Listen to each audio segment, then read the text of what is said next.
Hello and welcome to Beginners Python and Machine Learning. My name is Tim Cummings and we're a Brisbane meetup group that shows topics in Python and in machine learning. Tonight we'll be doing a Python topic which is really an introduction to pandas, which is used by data science people who use Python.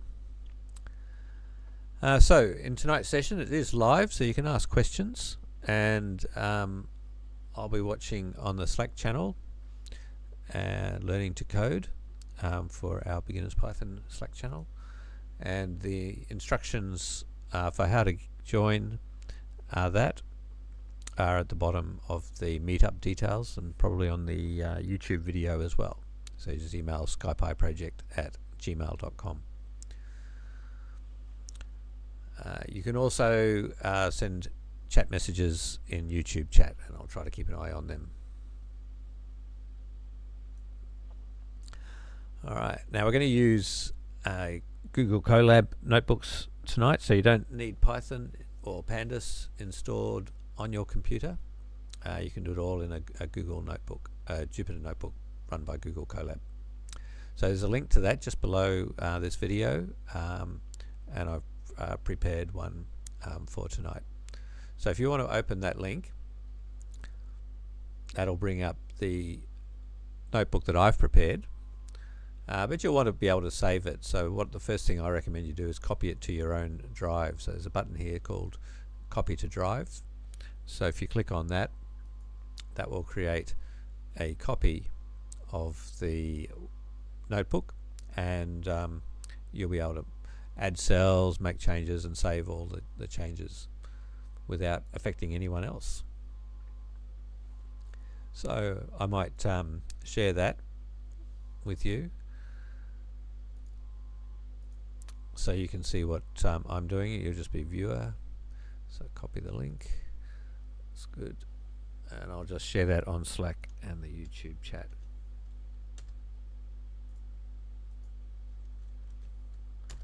Right.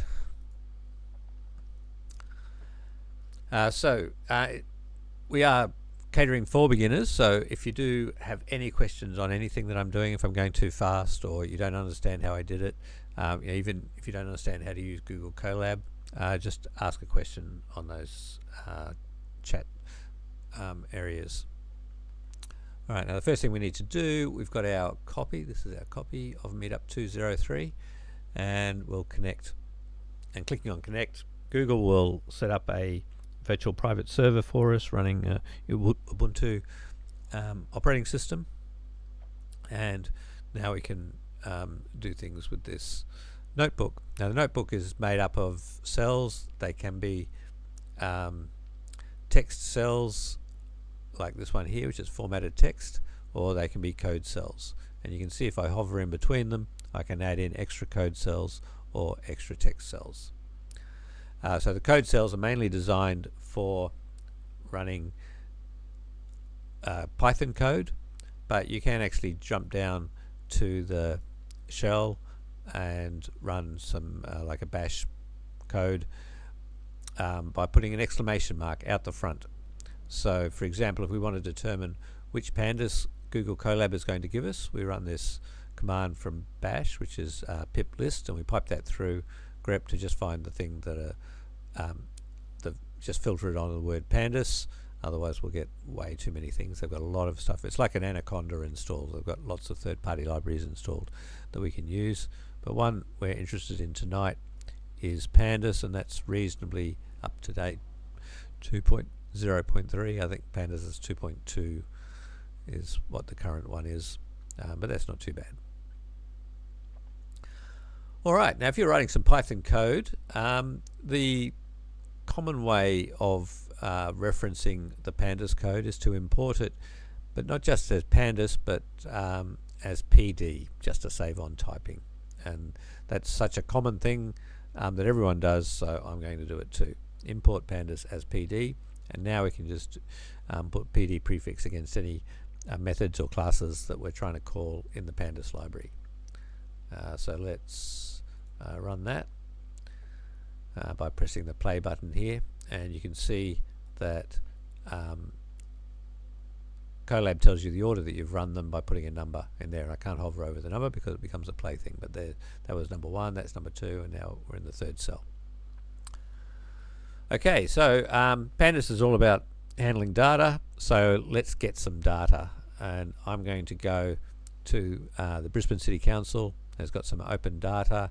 They've got a public art data set, which just shows where all the different works of art are that owned by the Brisbane City Council, where they are around Brisbane.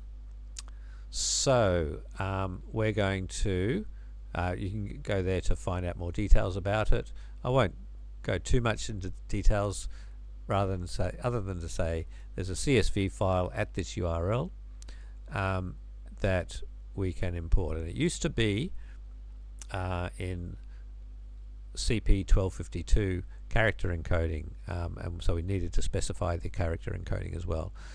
They've now, I just checked it today, and the Brisbane City Council has fixed the encoding issues, so it will work if we use UTF-8, which is the default, so we don't actually have to specify encoding anymore.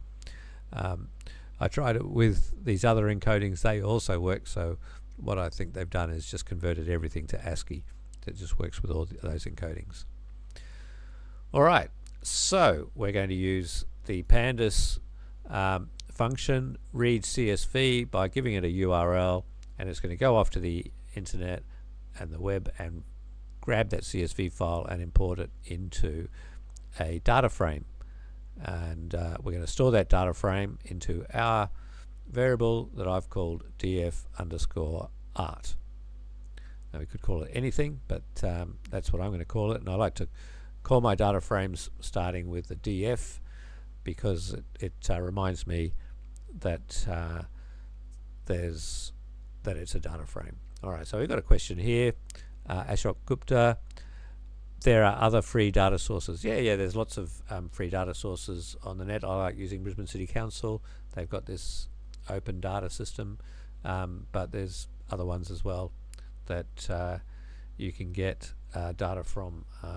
Sometimes when you want bigger data sets, we go to Kaggle. They've got big data sets that people actually do machine learning on, so they're that's if you're into machine learning, that's a good place for getting data.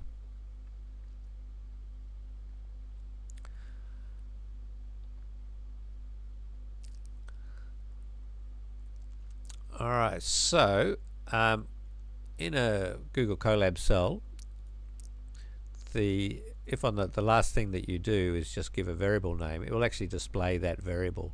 And so here it's displaying the data frame in quite a nice format. So it's showing you that it's 195 rows by 8 columns. So it's showing all of the 8 columns, and there's too many rows to show, so it just shows the first 5 and the last 5 with a ... in between. So we can see what we've got. You like a title, an artist, where it is, what it's made of, description of it, when it was installed, and the latitude and longitude of the location. So you can see that a data frame is a two-dimensional array of data. In pandas there's also a data structure called a series, and that's a one-dimensional array of data.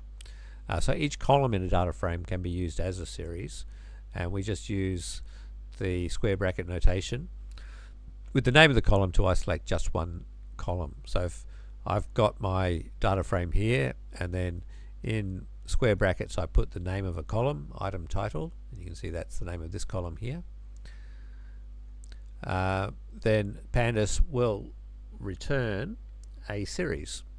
So let's run that, and I'm going to store it in S. So it says df_art is the type of that is a data frame, and S is a series. It's just one dimensional. So let's just have a look at what S looks like. So I just put S on the line, and Google Colab will display what it is, and you can see that it's got the index column and it's got the data column, and it tells you a bit of extra information at the bottom, like how many lines there are and what data type it is. Okay. Now there's other things we can do, like data frames are all about handling big tables of data. So one of the things you might want to do is just get a subdata frame which has just a few of the columns, and it actually data frames work with columns really well. Its rows are a little bit slower, but columns it does really well. So if we just give it 3 column names, it'll return a subdata frame with just those 3 columns in it. So I haven't actually changed the data frame. I'm just saying what would it look like if I just specified those 3 column names, and it just returns a view on that smaller data frame. But we haven't saved it anywhere, so it's just there for display.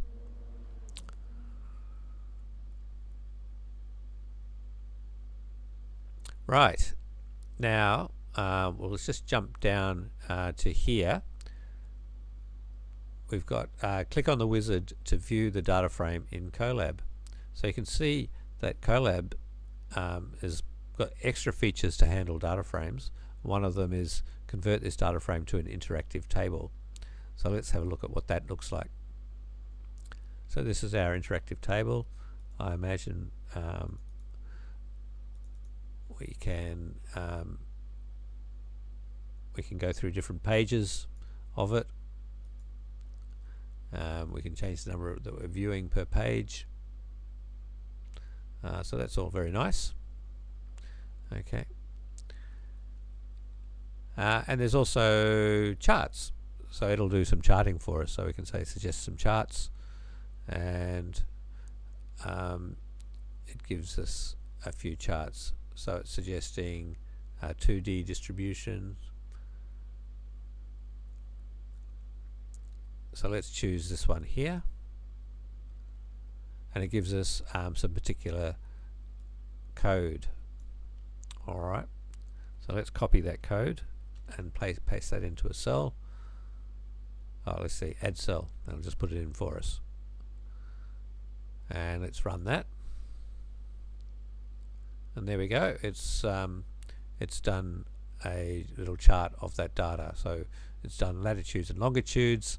So even though it's not exact, it'll give us a little bit of an idea of where these artworks are located. It's on its side because the longitude's on the vertical axis and latitude's on the horizontal axis. So our first task is to change it to have latitude on the vertical axis and longitude on the horizontal axis. So I'm going to delete this one down here because that's already done. So let's just change these around.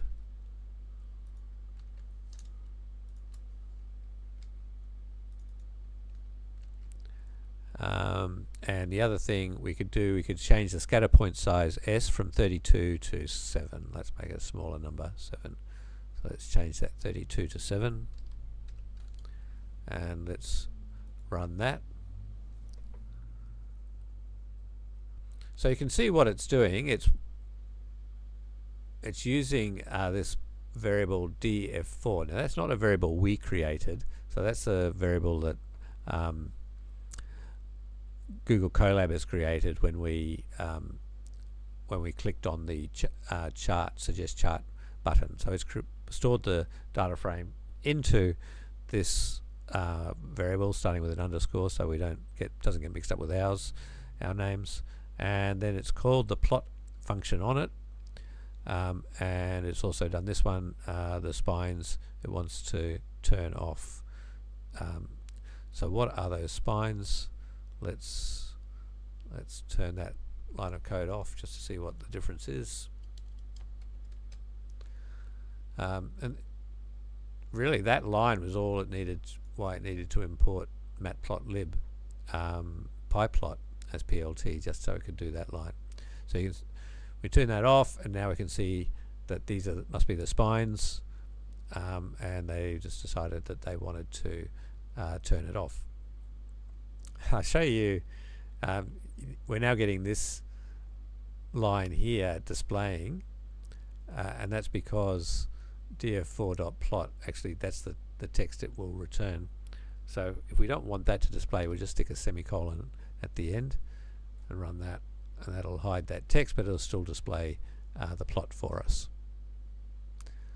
So that's just a Python thing, that semicolon.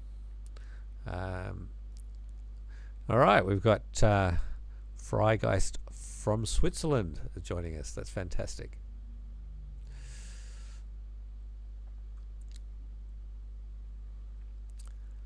So let's have a look at some other code things that you can do. It's using the matplotlib functions that are now built into data frames, but less than a year ago, when I first created this notebook, when you asked it to do the code, this is all the code it would produce. So it was using a lot more about matplotlib. So you can see the code that it does. I've now modified this code to show latitude versus longitude. We've got latitude versus longitude. Yep, that's right there. And this code is also doing latitude and longitude. And I wanted to show some of the titles on it. And this is a time when I've actually looped through the each row of the data frame and picked out a few titles to show. So let's have a look at what it looks like. So there you go. I've just got a few titles next to each of the dots, and I've located them just plus 0.001 and plus 0.001, so that they're located near the dot that they represent. And I've done 1 in 5, so there's not too many titles there, and I've only done the ones that are not near the centre, because near the centre of Brisbane there's quite a concentration of them, and it would just be a lot of text all over each other. But that's how you can add titles in, and that's using more of the features of matplotlib rather than just calling the data frame plot command.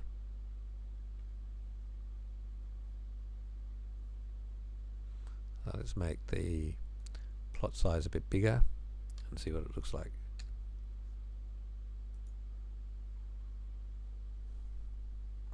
And that looks a bit better. Okay, so let's have a look at how we can access some of the data inside the data frame. So a data frame has this method @, and in square brackets we can put in a row and a column label. So the row is from the index down the left hand side, and the column labels from the title across the top, and we can refer to a particular title. So on row 4 the title is Robert Burns Memorial. So let's have a look at our data frame back here, and we can see row 4, or index 4, column item title, it says Robert Burns Memorial.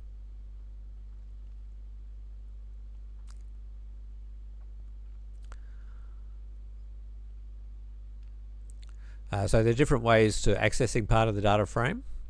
You can access them via the named columns and index like we just did then, and to do that you use the command, and there's also one called lock. So is really fast if you're just accessing one element at a time. Lock you would use if you need to access multiple elements, so you can put in several rows and several columns in the lock command. Now that they use the names of the labels or the actual index, but you can actually use the numbered row number or numbered column numbers, iRow and iCol, and to do that there's different methods. It's called iAt and iLock. So we could use lock just like we did @. Apparently it's a bit slower, but I mean we're hardly going to notice.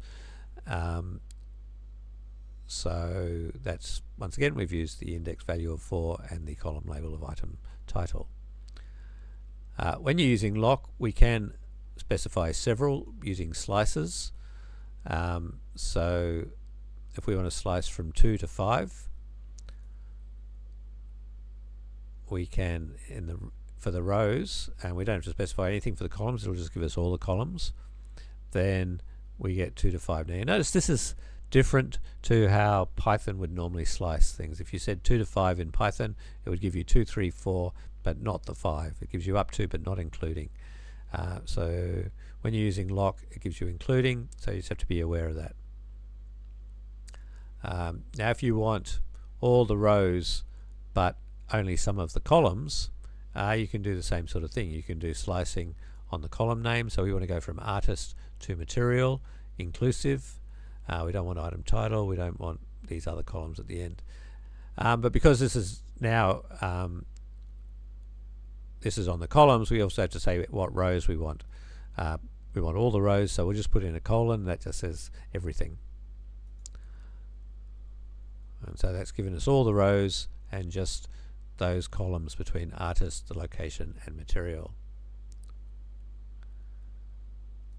Okay, the question is, can lock or iLock be put in a loop? Yes, they can. You can put variables into these slices and that will work. Generally though, if you're using a data frame and you start using loops over the data frame, then you're doing it the wrong way, because they've got functions that will work on whole arrays of data or whole columns of data. So if you are going row by row, then you're probably doing it the wrong way and it'll be a lot slower. And so generally the at one, which seems to be the one most suited to be putting in a loop, and I did actually use it in a loop up here for my chart. So we've got a loop here for each value of the index. If the index is divisible by 5, then we'll add in a title. So because I'm not wanting to put because I'm working on the plotting rather than working on the data frame, then it's okay to go through a loop there. But if I was trying to assign values into that data frame, then going through the loop is a very slow way of doing it when there are much faster alternatives, usually.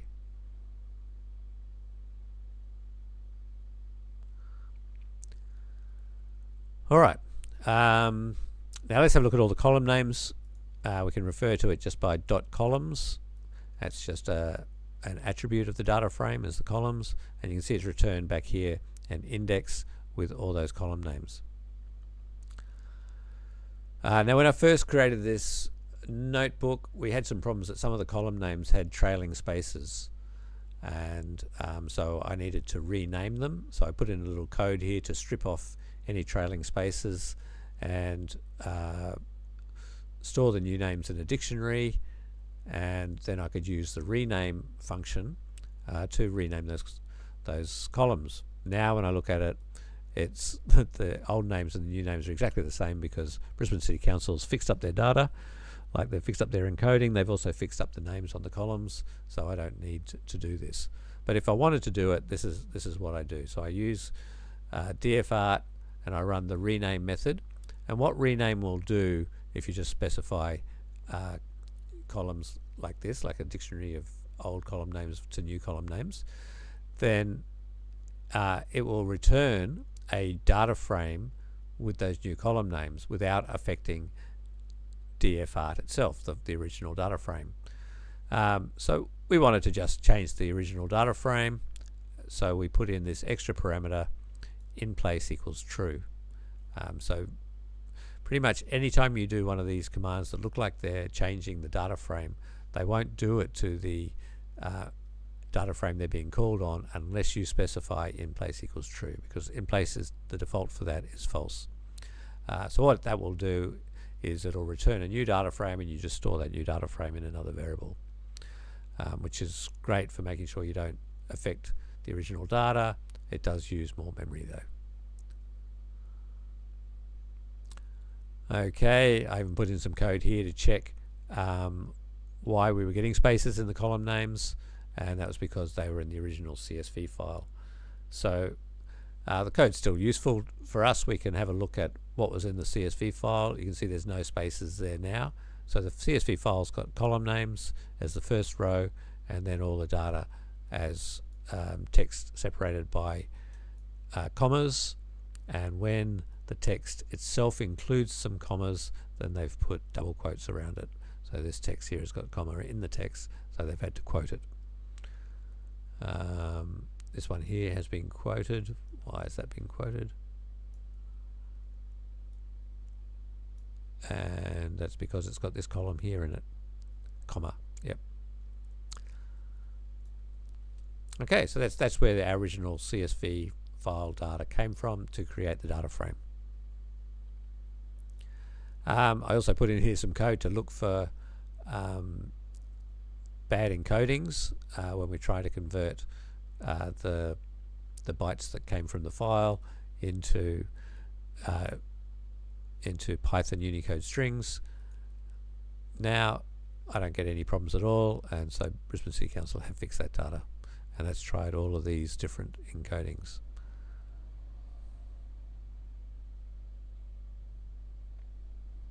Oh, actually it's just tried that encoding, and if it got an error then it tried these other ones to see which one would work.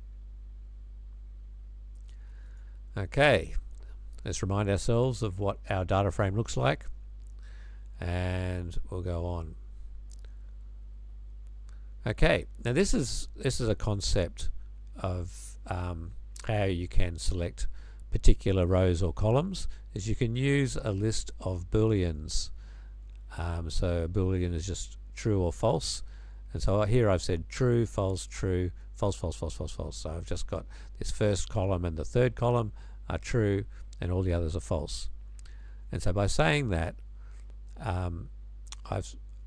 this is a way of selecting with the lock function. Another way, we did slicing before. Now we're using this list of bools, and it will just give us the first and third columns, item title and the location. You can see here, item title and location. And when I first saw that, I thought, well, that's a really cumbersome way of selecting columns. But the advantage of it is that you can use it with something else that's generated those bools. So for example, I could take my data frame, look at all the columns, and with that column run the string function on the columns that is the contains function to see if it contains an underscore. So if I run that bit of code, you can see I get true, false, false, false, false. And it's actually a NumPy array rather than a list, but they both work equally well.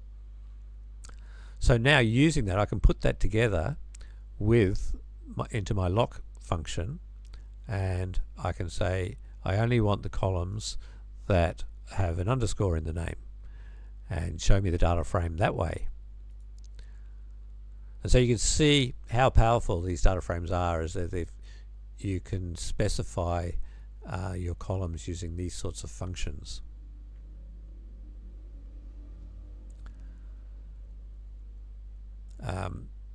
So that was one way of doing it. Now another way is I could have created my list of trues and falses, which is not including the square brackets, just that bit there, and then I can apply that to the columns column index, the list of columns, and that will give me a list of column names. So let's just try that in its own code cell.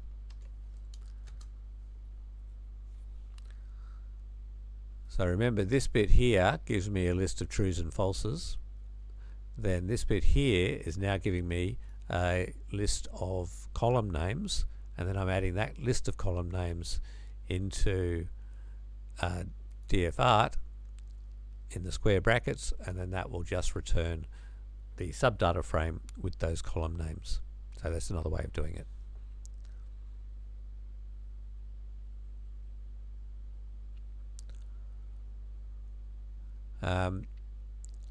So it's probably more common to filter this way on rows rather than on columns. So we could do something like filter on everything that's been installed in 2023 or later. So let's try this first one. So I've used lock. Now, because I'm only filtering rows, I don't have to specify columns at all. I don't need to put a comma in there. So for the rows, I'd want all of the ones installed after 2023. In fact, they're all in 2023. And it's giving me 3 rows. Alternatively, I could have done it this way.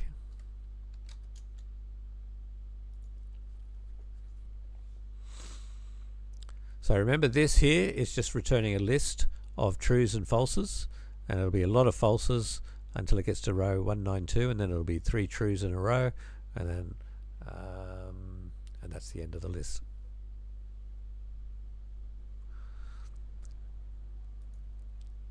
It's going to be the same. So let's try 2022 or later, and that's given us a few more. Let's just filter on exactly 2022.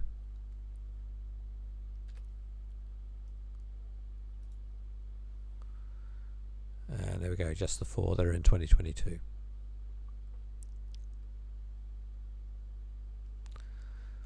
Okay, so that's it for filtering. Now I'm going to be looking at how I can do some mathematics on the data. So we're going to need data which has got more numbers in it rather than all these words. So I thought I'd grab some traffic data from the Brisbane City Council. So they've got, let's have a look at this, the data that comes from this URL. So here's our CSV file that comes in. It's got an ID, a site ID, a year, so it's all 2024 to start with, a month, March, average, weekly, daily traffic in vehicles per day, and so on. Alright, so let's put that into a data frame where it's a bit easier to read. So I just have to read the CSV file. Now I can just read it as a file. And you might be wondering where these files are. If you're in Google Colab, if you look in this folder on the left here, you'll see when we started it just had sample data, and now we've actually created these 2 files by downloading data from Brisbane City Council. So now I can just read that file using the read CSV function in pandas, and that converts it straight to a data frame. And there we go, there's our data frame. That's pretty quick. So year, month, and you can see it goes back to 2019. And we're looking at the weekday daily traffic, vehicles per day, and then we're just looking at morning peaks, afternoon peaks, and TT is, I can't remember.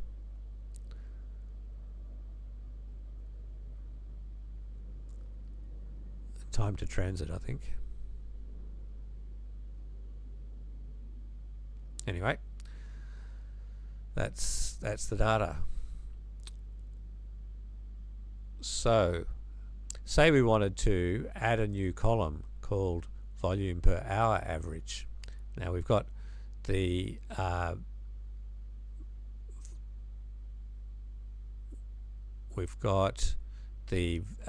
daily traffic per day. So to get the daily traffic per hour, we just need to divide that number by 24.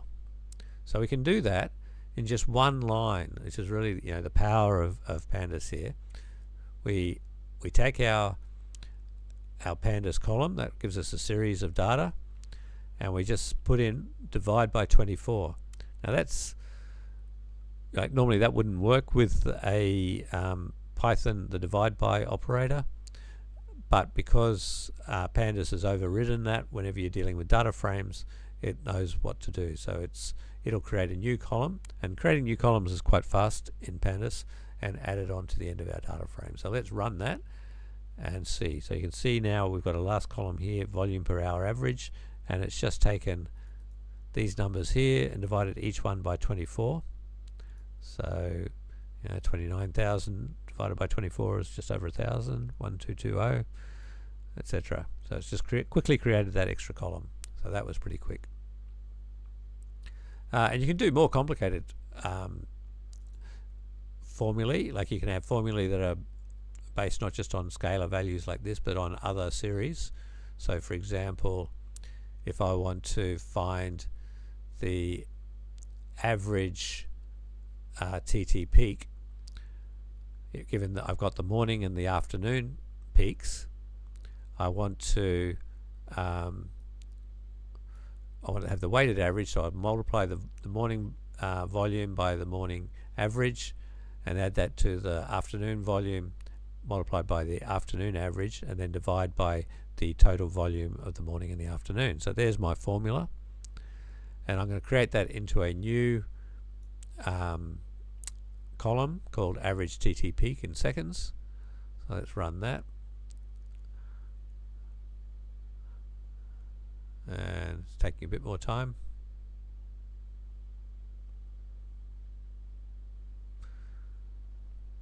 So that's done quite a bit of work, and you can see why people are using this even instead of Excel these days. In fact, Microsoft have added Python scripting into Excel just so mainly so people can use pandas within their Excel spreadsheets.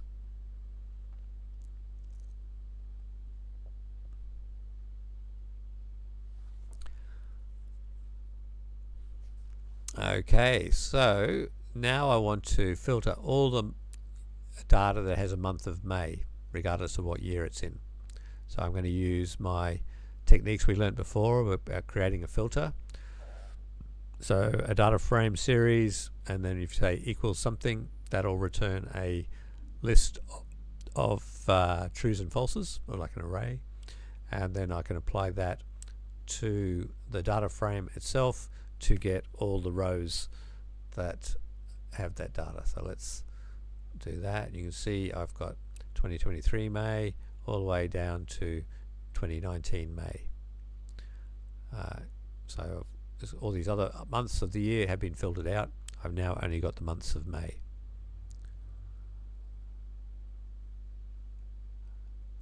And I want to check the data. Oh yeah, so we're going to check our formula we did before. So site ID 2 is this one here. The volume is 1865 and the TT is 1182. Then the afternoon is 1899 and 1023. And using those four numbers in this formula, we calculated 1101. So if we did that just in Python, what would we get? And 1101. So yep, that's shown that it's come up with the same value. We can check using assert.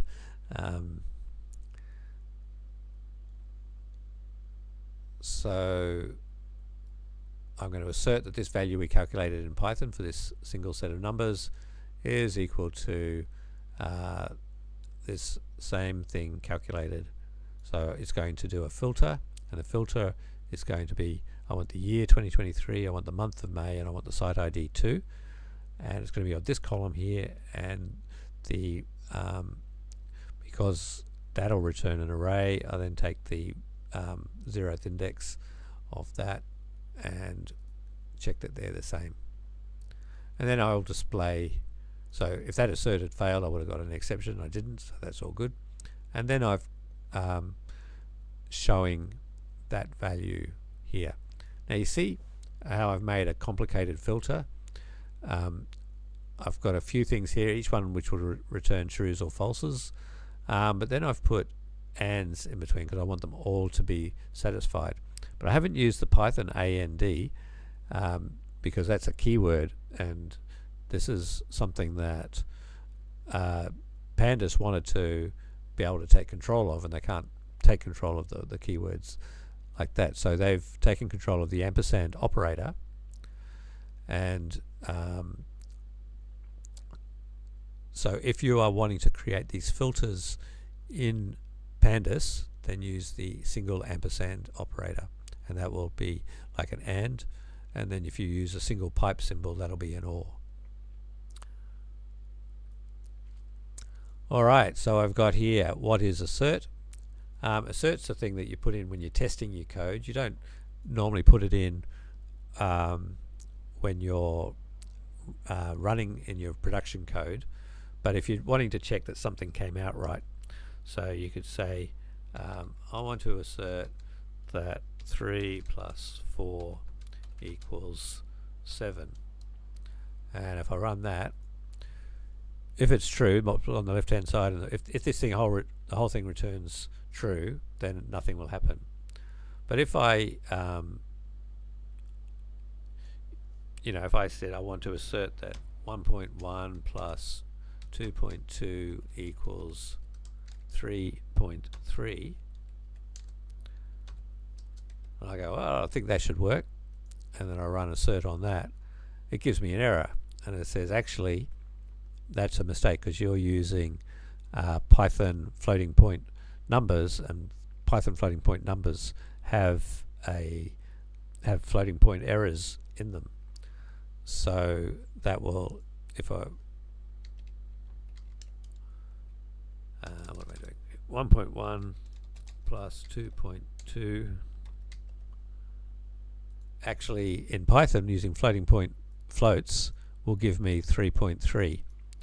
So this is saying, no, you've got an error in your code. If you're expecting 1.1 plus 2.2 to equal 3.3, then you've got to do something about it. So what I would do in that situation, if I wanted them to be equal, I'd use the decimal library.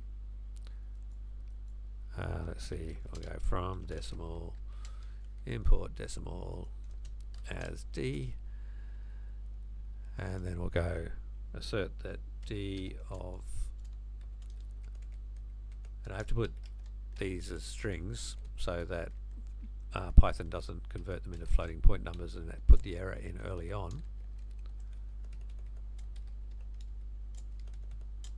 And so this decimal class library is a library that from decimal import, yep.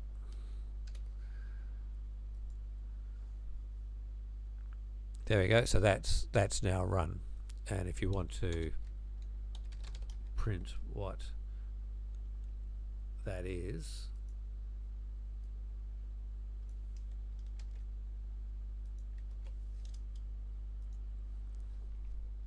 that's 3.3. So this was, if you are doing decimal arithmetic where you need exact answers, then you would use the decimal library rather than using standard floating point numbers that come with Python. Your other option, if you do want to use floating point, which is what you'd normally do in scientific programs, just use the floating point because they're much faster than decimals. Decimal you'd use in accounting applications where speed's not important, but the exactness is important. So the other thing you can do is you assert that the absolute value of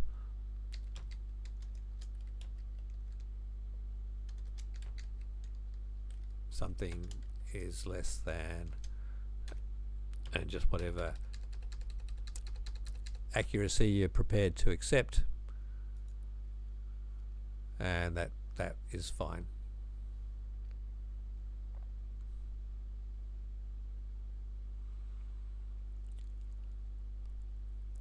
Okay, now getting back to pandas. We've got another question.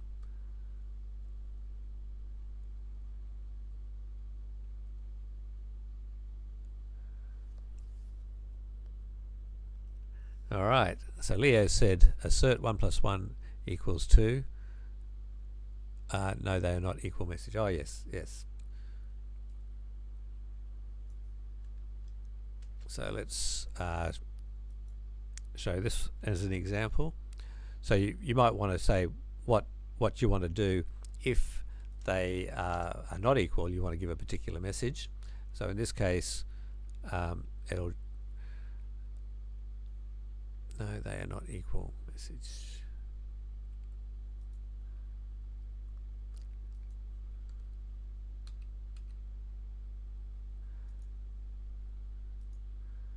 And I think you put a comma there. That's right. So yeah, so you have a comma there, and if they are not equal, then you'll get the message, no, they are not equal. So if that returns false, whatever it is, you'll get whatever message you've put there after the comma. So that can be useful if you're running tests on your code and you want to explain what it is that the error is that's happened, rather than having someone has to go in and actually analyze the line of code where it failed and try to work out why it failed.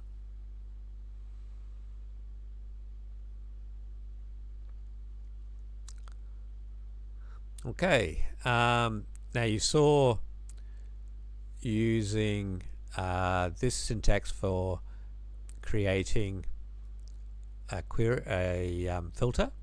So each one of those produced an array of trues and falses, and then we put ampersands between them to combine them all into one array of trues and falses. Now there's another function here. It's like a database query, and you can put it all in just as text. So you can see that's all in just as text. It's got ampersands as well, but it doesn't actually calculate 3 individual arrays of trues and falses. It just does it all in one. It gives you a pretty free way of putting things in. If you want to define a column name that's got a space in it, you have to use these backticks around the column name. So site ID's got a space in it, so we've had to put the backticks around there. We've put a string in there with double quotes around it, and we've just got single quotes around the whole string. So the whole thing is just a string, but we can send it to this query and it will calculate it just like a database query, really. It's not doing as much syntax checking for you when you're writing it, so you have to be a little bit more careful when you write the queries this way, but some people might prefer doing this. Yeah, it's up to you. So let's run that and we get the same results. Okay, now I showed before how we can do operations on entire columns of data, and that was using the operators, your plus, minus, divided by, and multiply. But when you want to do something like the sign function, it doesn't actually work. So here's an example. I want to create a new column, sign ID, that takes the ID column and calculates the sign of it. I've converted it from radians to degrees, degrees to radians before I do it, and you see I get an error. And the reason that is because the sign function that comes in the standard Python math library only returns a single value, and yet we're trying to assign and it takes a single value as its arguments. But we're trying to give it a whole array or a whole series of data, and we want it to return a whole series of different values to be put into this new column. So that didn't work. So you can't use the sign function there, and pandas can't override it either, like it can for operators. When you're defining classes in Python, you can override particular operators, but you can't override functions in other libraries. But what you can do in this situation is, rather than use the math.sign function, you can use the numpy.sign function, which is designed particularly for this situation. It'll do what we're after, and you can just use it instead of using the math.sign.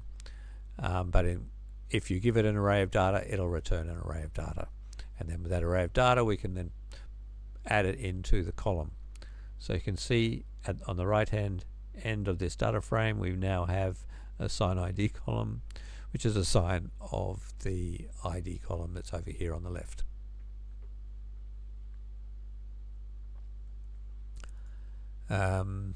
I'm just showing you different things here that pandas can do. If you want to work with dates and times, we can convert our string values. So we had the year was an integer and our month was a string, and we want to convert that to a date time. So what we can do is we can take the year column and convert it all to strings. So we've got, that'll now be the characters 2024 rather than the number 2024. We'll then add to the string for the month. So remember, this is a series added to another series, or create a new series, and each one will have the text in it, like 2024 MAR, 2019 JAN. And then we want to parse that using the format %y%b, which is 4-digit year followed by 3-digit letters, 3-character letter month name. Convert it into a timestamp, so into a date time using the pandas toDateTime function. So it'll take this array of strings and create a new array that we can then put into this column we're going to call year month. So let's run that. And here, when you look at year month, you can see that it has created dates there, that it's showing in year month day format 2024-03-01. So now that they're in dates, you can do more date type arithmetic on them if you needed to.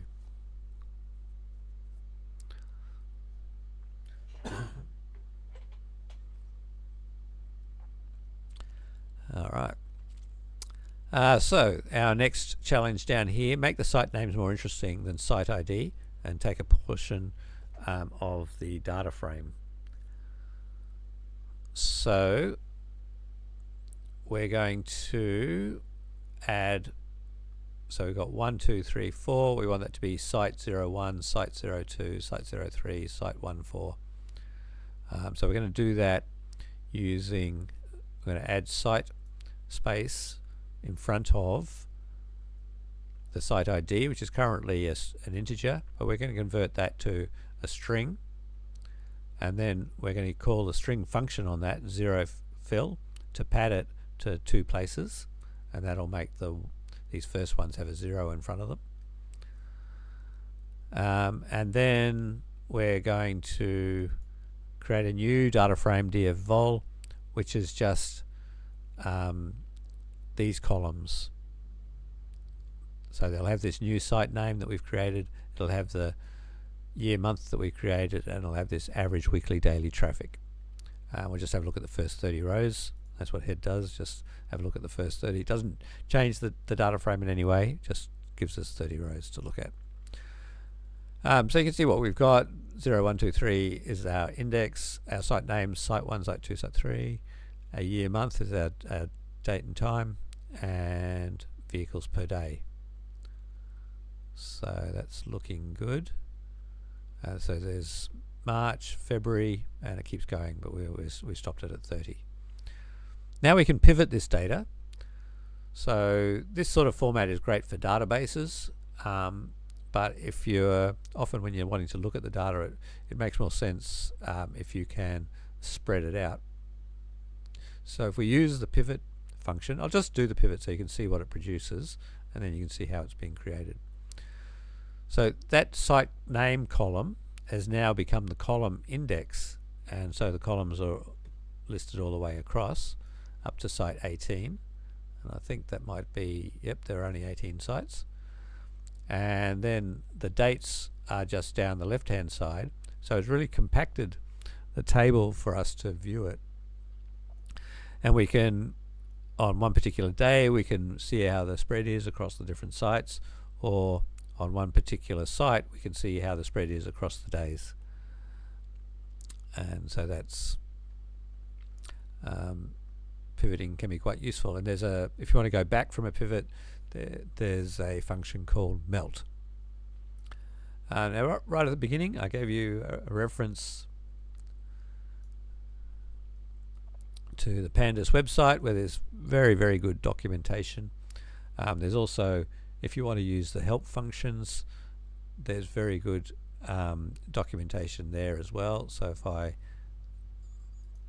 want to find help on pivot, so let's see, pivot's a method on the data frame.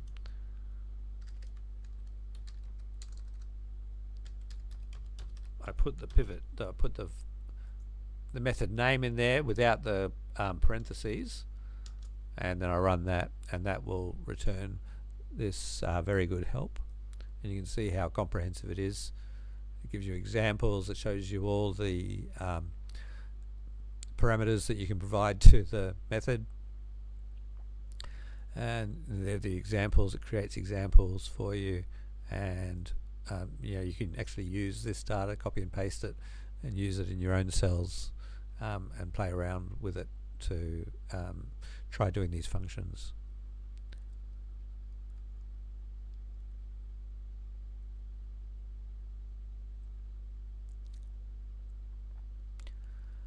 And I was hoping it was going to say melt was the return, but it doesn't say it in this help, but it would do on the documentation on the pandas website.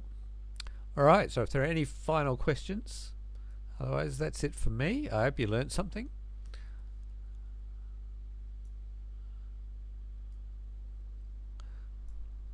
And next week I think that Arun's going to be doing some machine learning. Ashok Gupta's asked, he's keen on data analysis and data cleansing. Yeah, there's some very good things to look at. Maybe if we can convince Arun to take you through some of that, because he's done a lot of that sort of work. Our next in-person session is at Fortitude Valley, and that's on the 5th of June. And we'll be doing, Arun will be doing a session on machine learning, and I'll be teaching how to connect to a PostgreSQL database from Python. So that's what's coming up.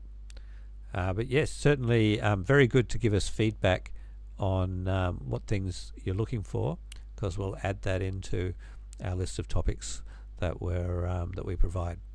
Thank you.